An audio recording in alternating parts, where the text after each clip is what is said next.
Buenos días. Bueno, iniciamos la segunda clase de la materia de construcciones correspondiente a la carrera de maestro mayor de obra. Vamos a empezar con esta clase con el segundo tema que teníamos que ver, que eran los obradores y cuál es la función que cumple.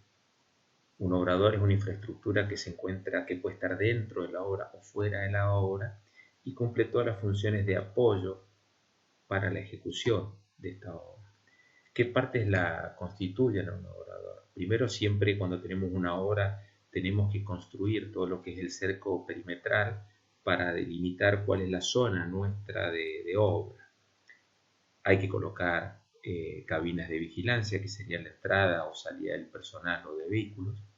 Después toda una serie de oficinas, que esas oficinas comprenden las que van a estar ocupadas por la dirección de obra, por parte de la empresa, la inspección, pueden haber laboratorios, primeros auxilios, todo esto depende también del tamaño de la obra. Bicicleteros, vestuarios, toda la parte sanitaria para los obreros. Si la obra también es grande, se necesitan siempre un comedor, dormitorios si la obra se encuentra a una determinada distancia y los operarios tienen que ir van cada 15 días a una hora, o sea, 15 días en la obra y el resto después tiene a lo mejor una semana de descanso. Después el depósito de materiales, los depósitos de herramientas, los talleres y los servicios que necesita una obra, como pueden ser agua, energía y comunicaciones. Todas estas partes, de acuerdo al tamaño de la obra, son las que van a constituir. Nosotros en una obra tal vez chica de una casa vamos a tener sí el cerco perimetral y vamos a tener un pequeño depósito de materiales y de herramientas. Al depósito de materiales puede estar dentro de la obra y el de herramientas nosotros lo denominamos como pañol.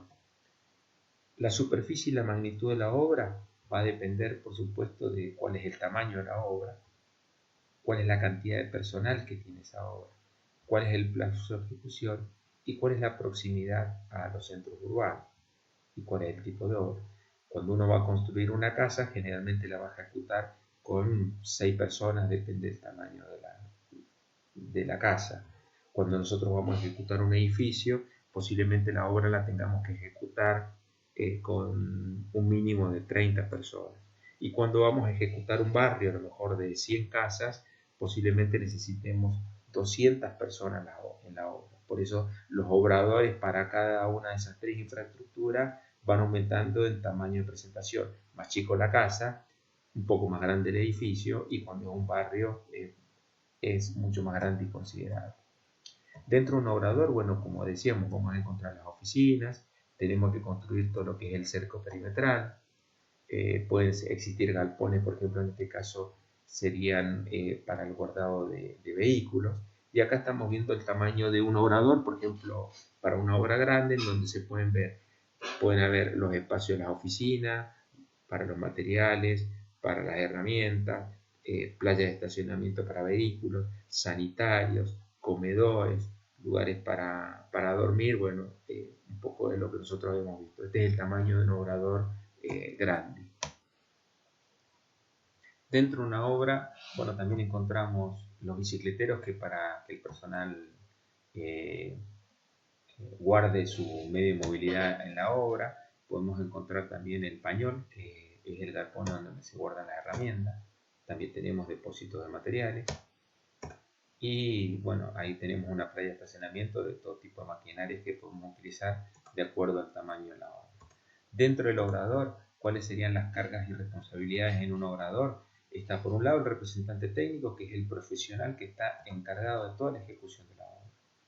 Por otro lado, pueden existir también inspecciones de obra. En el caso de una obra pública, existen profesionales, ingenieros o arquitectos o maestros mayores de obra, que son los que están encargados de controlar al representante técnico de la obra, que de acuerdo a la magnitud puede ser un ingeniero, un arquitecto o un maestro mayor de obra. Debajo del representante técnico van a existir tres jefes: el jefe de servicios técnicos, el jefe de producción y el jefe de servicios administrativos. Ahí podemos ver un organigrama. Dentro de nosotros lo que vamos a ver más dentro de una obra es el jefe de producción, que de él depende los topógrafos, el encargado general, y debajo del encargado general aparecen todos los capataces con sus obreros, todas las maquinarias y todos los subcontratistas que podemos encontrar en una obra.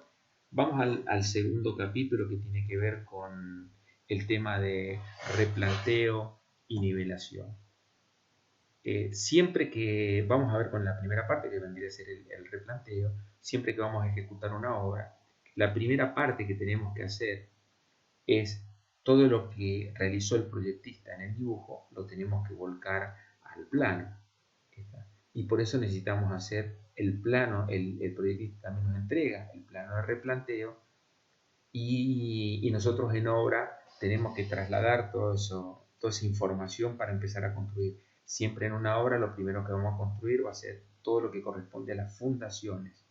Entonces es necesario plantear los ejes de replanteo y marcar toda la información que va dentro de un plano de replanteo, que tiene que ver con todas las cotas que me están marcando las distancias que existe una fundación, por ejemplo, con respecto al eje de replanteo. Acá podemos ver están bien marcados los dos ejes de replanteo que pasan podríamos decir, por la mitad de la obra. Las líneas que cruzan toda la obra y que están más marcadas son los ejes de replanteo.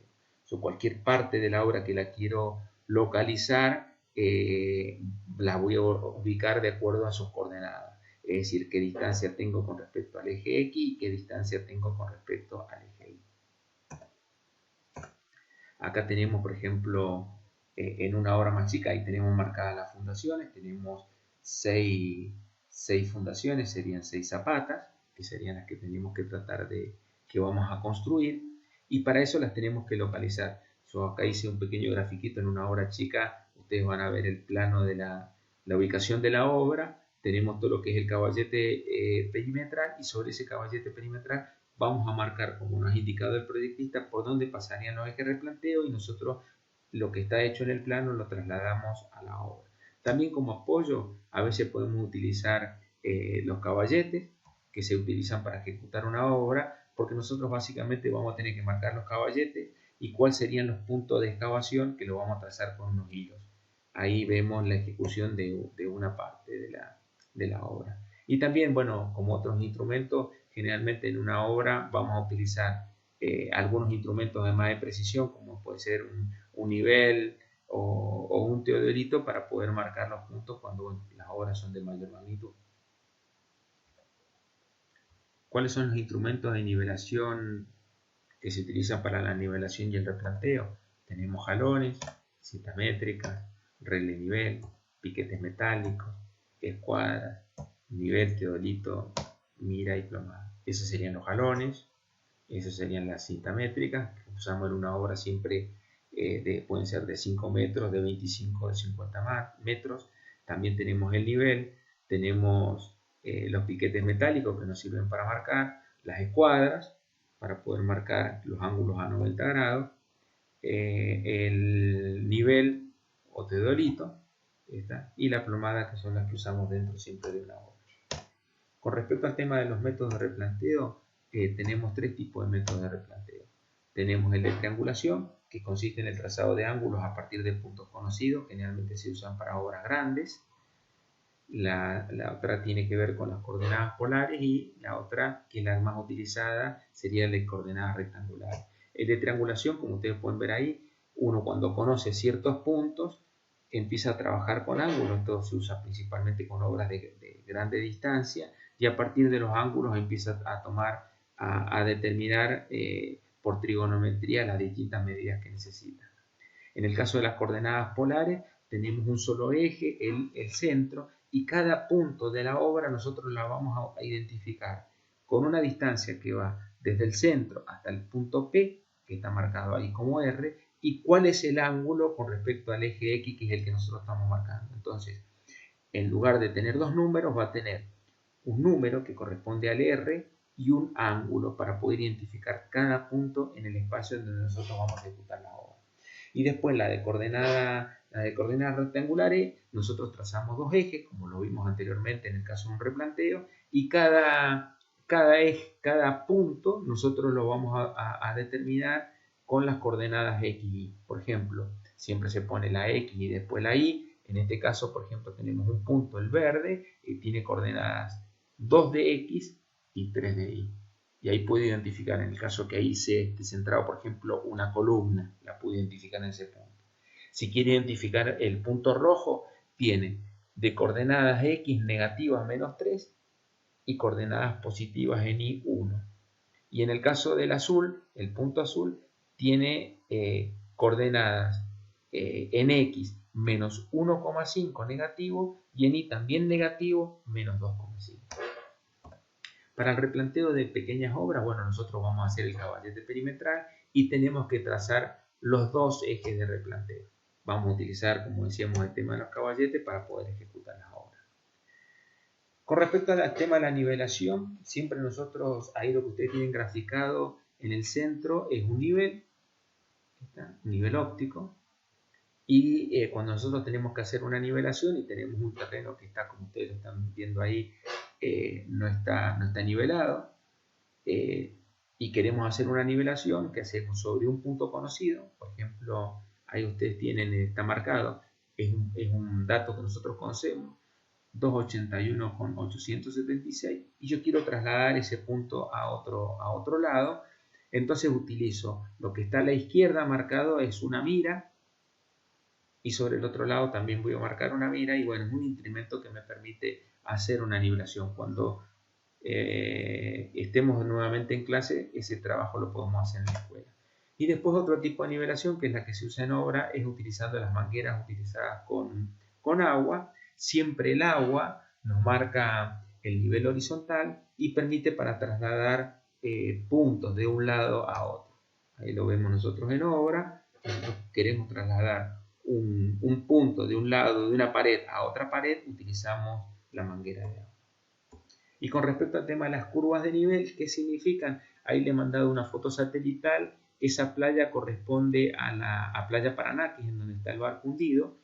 Y nosotros tenemos que, si nos vamos desde el mar hacia el oeste, hacia el centro, hacia la tierra, la altura va a ir cambiando. Y bueno, ¿y qué significa cada curva de nivel? Significa, es una línea en donde, por ejemplo, me marca la curva de nivel de 25 metros, significa que es por donde pasan todos los puntos que corresponden a 25 metros sobre el punto cero, que sería el del nivel del mar. Acá les marco la curva de nivel, ustedes van a ver, la primera línea roja corresponde a 25 metros, la segunda línea roja corresponde a 50 metros y la tercera línea roja corresponde a 75 metros. Bueno, ahí están marcadas las curvas de nivel de esa zona que sería la de Paraná. Muchísimas gracias. Nos vemos en la próxima clase.